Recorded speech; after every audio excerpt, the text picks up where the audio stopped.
Anne of Green Gables by L. M. Montgomery.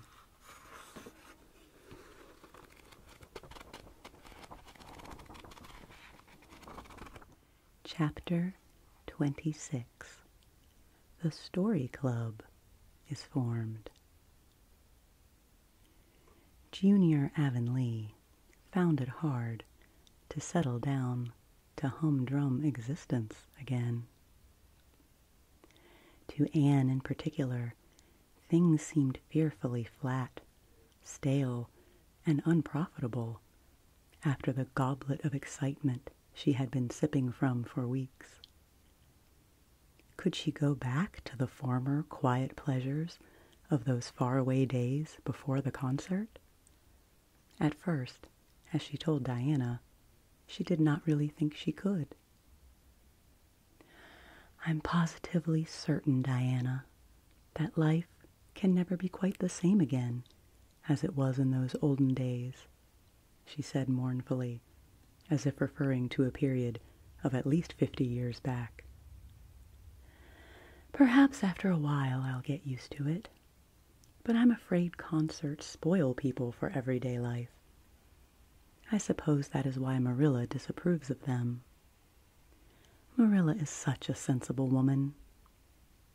It must be a great deal better to be sensible, but still, I don't believe I'd really want to be a sensible person because they are so unromantic.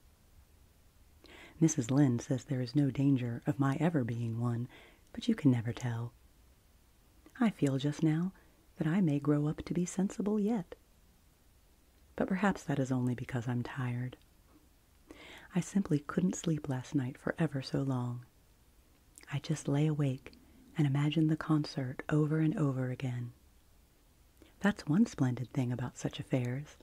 It's so lovely to look back to them." Eventually, however, Avonlea School slipped back into its old groove and took up its old interests. To be sure, the concert left traces. Ruby Gillis and Emma White, who had quarreled over a point of precedence in their platform seats, no longer sat at the same desk, and a promising friendship of 3 years was broken up. Josie Pye and Julia Bell did not speak for 3 months, because Josie Pye had told Bessie Wright that Julia Bell's bow when she got up to recite made her think of a chicken jerking its head, and Bessie told Julia. None of the Sloanes would have any dealings with the Bells, because the Bells had declared that the Sloanes had too much to do in the program, and the Sloanes had retorted that the Bells were not capable of doing the little they had to do properly. Finally, Charlie Sloane fought Moody Spurgeon McPherson because Moody Spurgeon had said that Anne Shirley put on airs about her recitations, and Moody Spurgeon got licked. Consequently, Moody Spurgeon's sister Ella May would not speak to Anne Shirley all the rest of the winter. With the exception of these trifling frictions, work in Miss Stacy's little kingdom went on with regularity and smoothness. The winter weeks slipped by. It was an unusually mild winter, with so little snow that Anne and Diana could go to school nearly every day by way of the birch path. On Anne's birthday, they were tripping lightly down it, keeping eyes and ears alert amid all their chatter, for Miss Stacy had told them that they must soon write a composition on A Winter's Walk in the Woods, and it behooved them to be observant. "Just think, Diana, I'm 13 years old today," remarked Anne in an awed voice. "I can scarcely realize that I'm in my teens. When I woke this morning, it seemed to me that everything must be different. You've been 13 for a month, so I suppose it doesn't seem such a novelty to you as it does to me. It makes life seem so much more interesting. In 2 more years, I'll be really grown up. It's a great comfort to think that I'll be able to use big words then, without being laughed at. Ruby Gillis says she means to have a beau as soon as she's 15, said Diana. Ruby Gillis thinks of nothing but beaux," said Anne disdainfully. "She's actually delighted when anyone writes her name up in a take notice, for all she pretends to be so mad. But I'm afraid that is an uncharitable speech. Mrs. Allen says we should never make uncharitable speeches, but they do slip out so often before you think, don't they? I simply can't talk about Josie Pye without making an uncharitable speech, so I never mention her at all. You may have noticed that. I'm trying to be as much like Mrs. Allen as I possibly can, for I think she's perfect. Mr. Allen thinks so too. Mrs. Lynde said he just worships the ground she treads on, and she doesn't really think it right for a minister to set his affections so much on a mortal being. But then, Diana, even ministers are human and have their besetting sins just like everybody else. I had such an interesting talk with Mrs. Allen about besetting sins last Sunday afternoon. There are just a few things it's proper to talk about on Sundays, and that is one of them. My besetting sin is imagining too much and forgetting my duties. I'm striving very hard to overcome it, and now that I'm 13, perhaps I'll get on better. In 4 more years, we'll be able to put our hair up, said Diana. Alice Bell is only 16, and she is wearing hers up, but I think she looks ridiculous. I shall wait until I'm 17. If I had Alice Bell's crooked nose, said Anne decidedly, I wouldn't. But there, I won't say what I was going to, because it was extremely uncharitable. Besides, I was comparing it with my own nose, and that's vanity. I'm afraid I think too much about my nose ever since I heard that compliment about it long ago. It really is a great comfort to me. Oh, Diana, look! There's a rabbit. That's something to remember for our woods composition. I really think the woods are just as lovely in winter as in summer. They're so white and still, as if they were asleep and dreaming pretty dreams. I won't mind writing that composition when it comes, sighed Diana. I can manage to write about the woods, but the one we're to hand in on Monday is terrible. The idea of Miss Stacy telling us to write a story out of our own heads. Why, it's easy as a wink, said Anne. It's easy for you because you have an imagination, retorted Diana. But what would you do if you had been born without one? I suppose you have your composition all done. Anne nodded, trying hard not to look virtuously complacent, and failing miserably. I wrote it last Monday evening. It's called The Jealous Rival, or In Death Not Divided. I read it to Marilla, and she said it was stuff and nonsense. Then I read it to Matthew, and he said it was fine. That is the kind of critic I like. It's a sad, sweet story. I just cried like a child when I was writing it. It's about 2 beautiful maidens called Cordelia Montmorency and Geraldine Seymour, who lived in the same village and were devotedly attached to each other. Cordelia was a regal brunette with a coronet of midnight hair and duskly flashing eyes. Geraldine was a queenly blonde with hair like spun gold and velvety purple eyes. I never saw anybody with purple eyes, said Diana dubiously. Neither did I. I just imagined them. I wanted something out of the common. Geraldine had an alabaster brow, too. I found out what an alabaster brow is. That is one of the advantages of being 13. You know so much more than you did when you were only 12. Well, what became of Cordelia and Geraldine? Asked Diana, who was beginning to feel rather interested in their fate. They grew in beauty, side by side, until they were 16. Then Bertram de Vere came to their native village and fell in love with the fair Geraldine. He saved her life when her horse ran away with her in a carriage, and she fainted in his arms, and he carried her home 3 miles because, you understand, the carriage was all smashed up. I found it rather hard to imagine the proposal because I had no experience to go by. I asked Ruby Gillis if she knew anything about how men proposed because I thought she'd likely be an authority on the subject, having so many sisters married. Ruby told me she was hid in the hall pantry when Malcolm Andrews proposed to her sister Susan. She said Malcolm told Susan that his dad had given him the farm in his own name, and then said, "What do you say, darling pet, if we get hitched this fall?" And Susan said, "Yes, no, I don't know, let me see." And there they were, engaged as quick as that.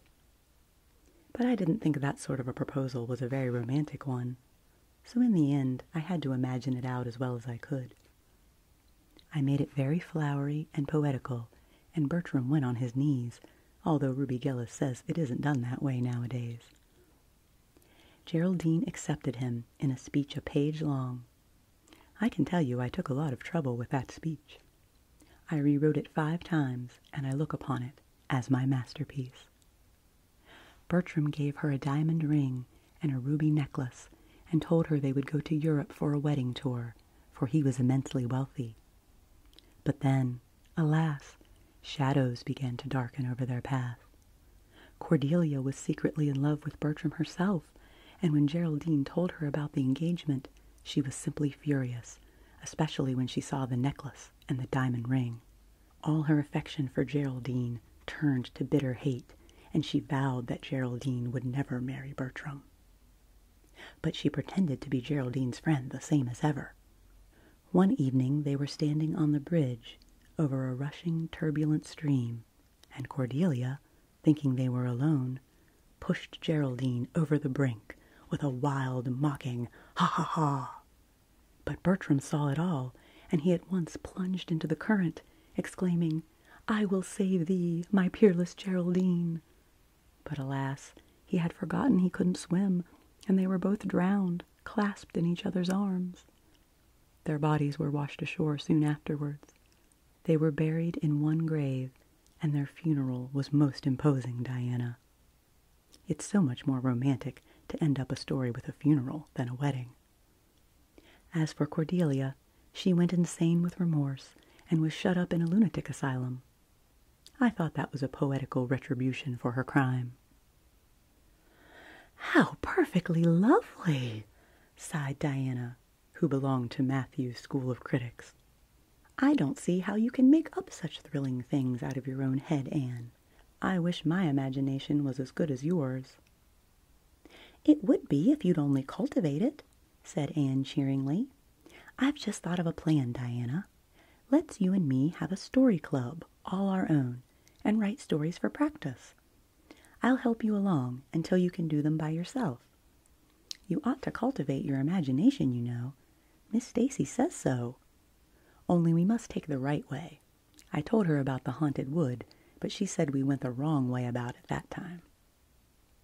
This was how the Story Club came into existence. It was limited to Diana and Anne at first, but soon it was extended to include Jane Andrews and Ruby Gillis and 1 or 2 others who felt that their imaginations needed cultivating. No boys were allowed in it, although Ruby Gillis opined that their mission would make it more exciting. And each member had to produce 1 story each week.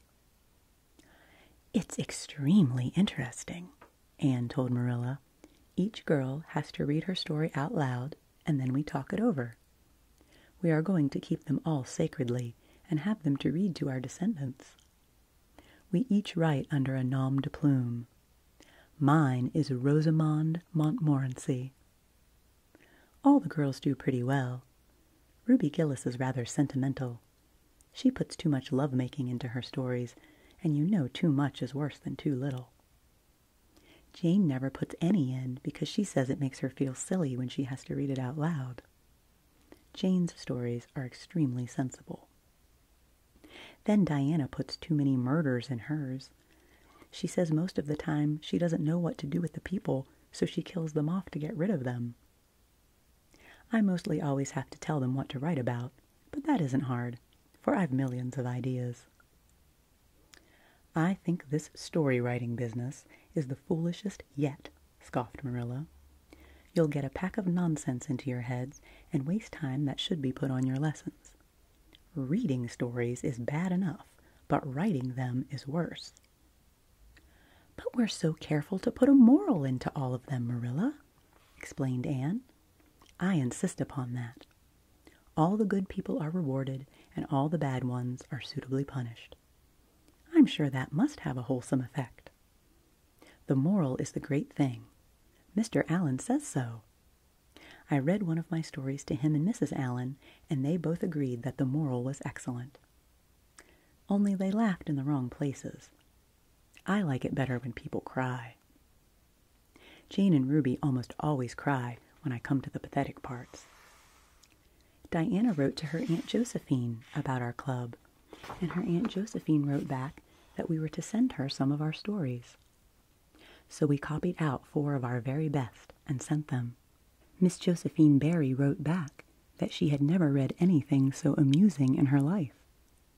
That kind of puzzled us because the stories were all very pathetic and almost everybody died. But I'm glad Miss Barry liked them. It shows our club is doing some good in the world. Mrs. Allen says that ought to be our object in everything. I do really try to make it my object, but I forget so often when I'm having fun.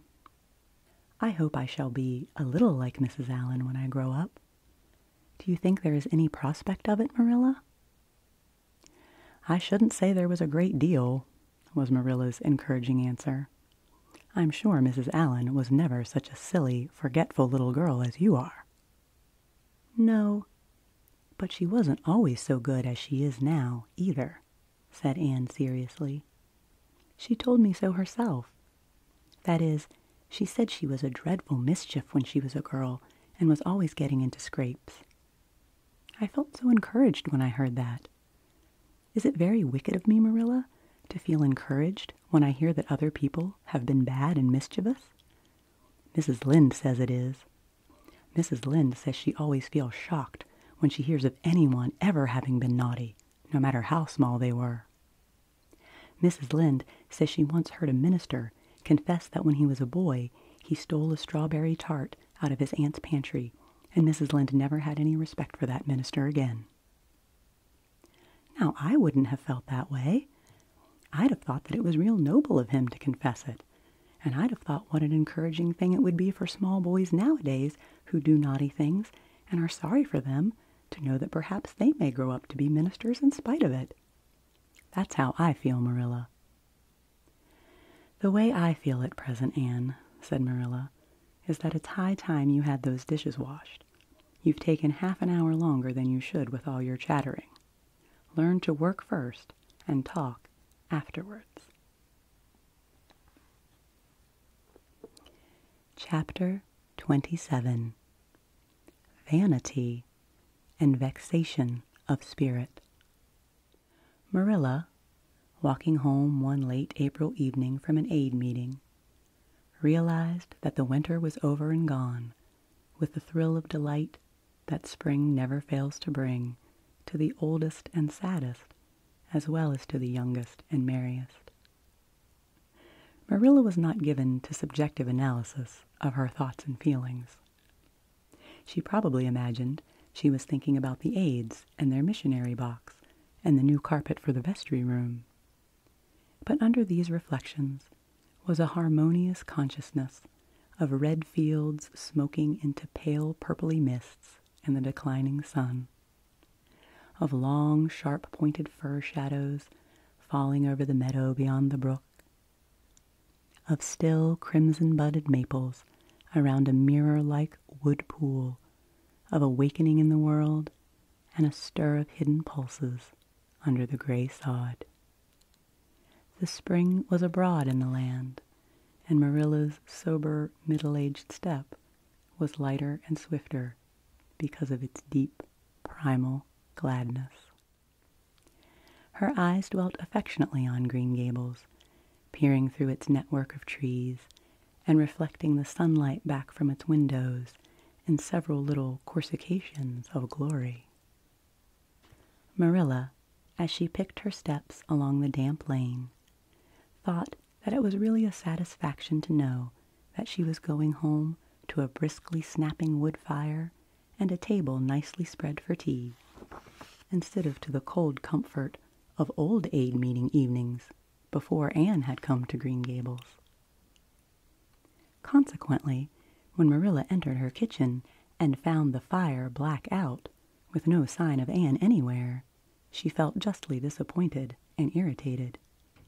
She had told Anne to be sure and have tea ready at 5 o'clock, but now she must hurry to take off her second-best dress and prepare the meal herself against Matthew's return from plowing.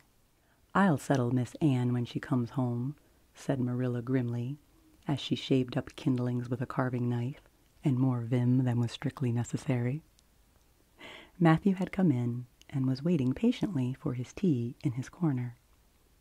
"She's gaddling off somewhere with Diana, writing stories or practicing dialogues or some such tomfoolery, and never thinking once about the time or her duties. She's just got to be pulled up short and sudden on this sort of thing. I don't care if Mrs. Allan does say she's the brightest and sweetest child she ever knew. She may be bright and sweet enough, but her head is full of nonsense, and there's never any knowing what shape it'll break out in next.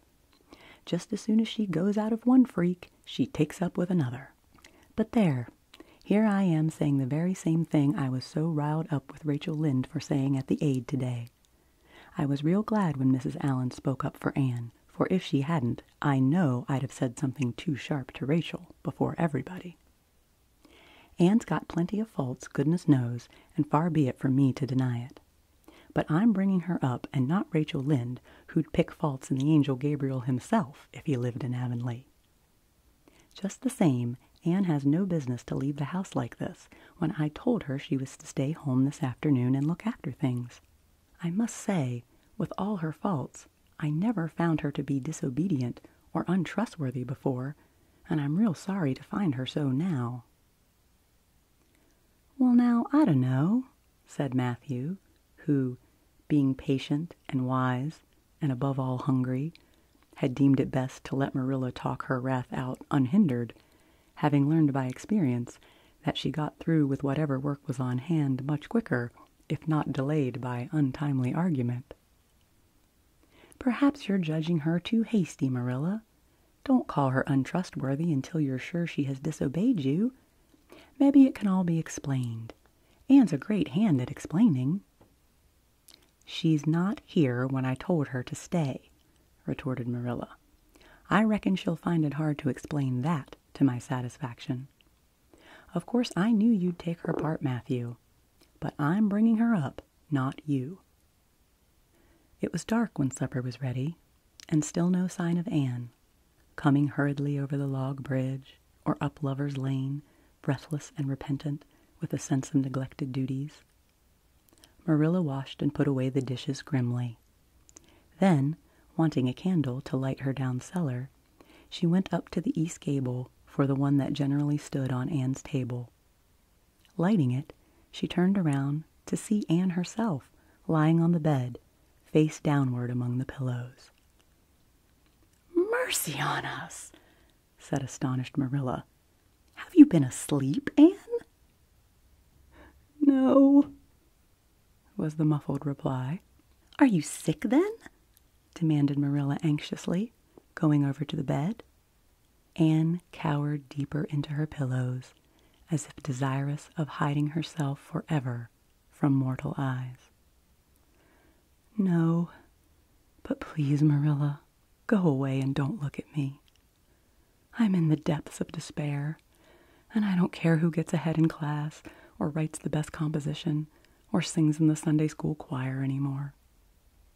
Little things like that are of no importance now, because I don't suppose I'll ever be able to go anywhere ever again. My career is closed. Please, Marilla, go away and don't look at me." "Did anyone ever hear the like?" the mystified Marilla wanted to know. "Anne Shirley, whatever is the matter with you? What have you done? Get right up this minute and tell me. This minute, I say. There now, what is it?" Anne had slid to the floor in despairing obedience. "Look at my hair, Marilla," she whispered. Accordingly, Marilla lifted her candle and looked scrutinizingly at Anne's hair, flowing in heavy masses down her back. It certainly had a very strange appearance. "Anne Shirley, what have you done to your hair? Why, it's green!" Green, it might be called, if it were any earthly color. A queer, dull, bronzy green, with streaks here and there of the original red to heighten the ghastly effect. Never in all her life had Marilla seen anything so grotesque as Anne's hair at that moment. "Yes, it's green," moaned Anne. "I thought nothing could be as bad as red hair, but now I know it's 10 times worse to have green hair. Oh, Marilla, you little know how utterly wretched I am." "I little know how you got into this fix, but I mean to find out," said Marilla. "Come right down to the kitchen. It's too cold up here, and tell me just what you've done. I've been expecting something queer for some time. You haven't gotten into any scrape for over 2 months, and I was sure another one was due. Now then, what did you do to your hair?" "I dyed it." "Dyed it? Dyed your hair? Anne Shirley, didn't you know it was a wicked thing to do?" "Yes, I knew it was a little wicked," admitted Anne, "but I thought it was worthwhile to be a little wicked to get rid of red hair. I counted the cost, Marilla. Besides, I meant to be extra good in other ways to make up for it." "Well," said Marilla sarcastically, "if I'd decided it was worthwhile to dye my hair, I'd have dyed it a decent color at least. I wouldn't have dyed it green." "Oh, but I didn't mean to dye it green, Marilla," protested Anne dejectedly. "If I was wicked, I meant to be wicked to some purpose. He said it would turn my hair a beautiful raven black. He positively assured me that it would. How could I doubt his word, Marilla? I know what it feels like to have your word doubted, and Mrs. Allan says we should never suspect anyone of not telling the truth unless we have proof that they're not. I have proof now. Green hair is proof enough for anybody. But I hadn't then, and I believed every word he said implicitly." "Who said? Who are you talking about?" "The peddler that was here this afternoon. I bought the dye from him." "Anne Shirley, how often have I told you never to let one of those peddlers in the house? I don't believe in encouraging them to come around at all."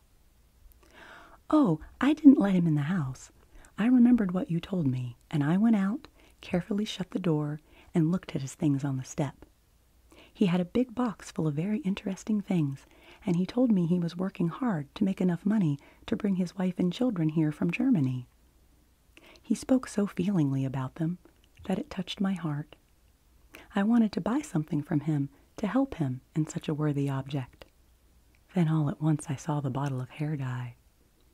The peddler said it was warranted to dye any hair a beautiful raven black and wouldn't wash off. In a trice I saw myself with beautiful raven black hair, and the temptation was irresistible. But the price of the bottle was 75 cents, and I had only 50 cents left out of my chicken money. I think the peddler had a very kind heart, for he said that, seeing it was me, he'd sell it for 50 cents, and that was just giving it away. So I bought it, and as soon as he had gone, I came up here and applied it with an old hairbrush, as the directions said. I used up the whole bottle, and oh, Marilla, when I saw the dreadful color it turned my hair, I repented of being wicked, I can tell you, and I've been repenting ever since." "Well, I hope you'll repent to good purpose," said Marilla severely, "and that you've got your eyes opened to where your vanity has led you, Anne. Goodness knows what's to be done. I suppose the first thing is to give your hair a good washing and see if that will do any good." Accordingly, Anne washed her hair, scrubbing it vigorously with soap and water, but for all the difference it made, she might as well have been scouring its original red. The peddler had certainly spoken the truth when he declared that the dye wouldn't wash off. However, his veracity might be impeached in other respects. "Oh, Marilla, what shall I do?" questioned Anne in tears. "I can never live this down. People have pretty well forgotten my other mistakes, the liniment cake and setting Diana drunk and flying into a temper with Mrs. Lynde. But they'll never forget this. They will think I'm not respectable. Oh, Marilla, what a tangled web we weave when first we practice to deceive. That is poetry, but it is true. And oh, how Josie Pye will laugh. Marilla, I cannot face Josie Pye. I am the unhappiest girl in Prince Edward Island." Anne's unhappiness continued for a week.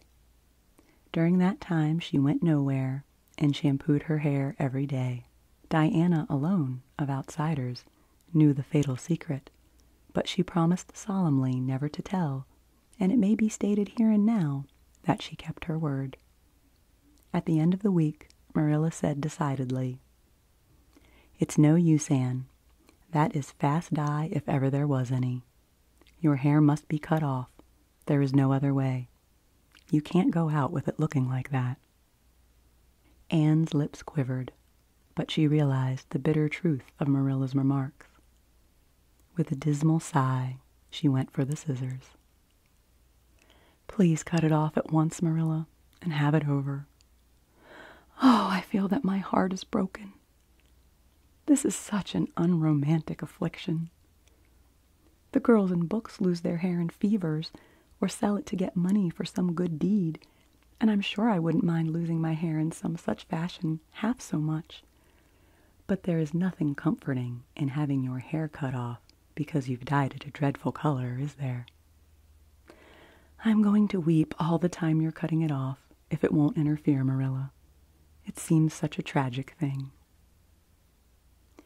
Anne wept then, but later on, when she went upstairs and looked in the glass, she was calm with despair. Marilla had done her work thoroughly, and it had been necessary to shingle the hair as closely as possible. The result was not becoming, to state the case mildly. Anne promptly turned the glass to the wall. "I'll never, never look at myself again until my hair grows," she exclaimed passionately. Then she suddenly righted the glass. Yes, I will, too. I'll do penance for being wicked that way.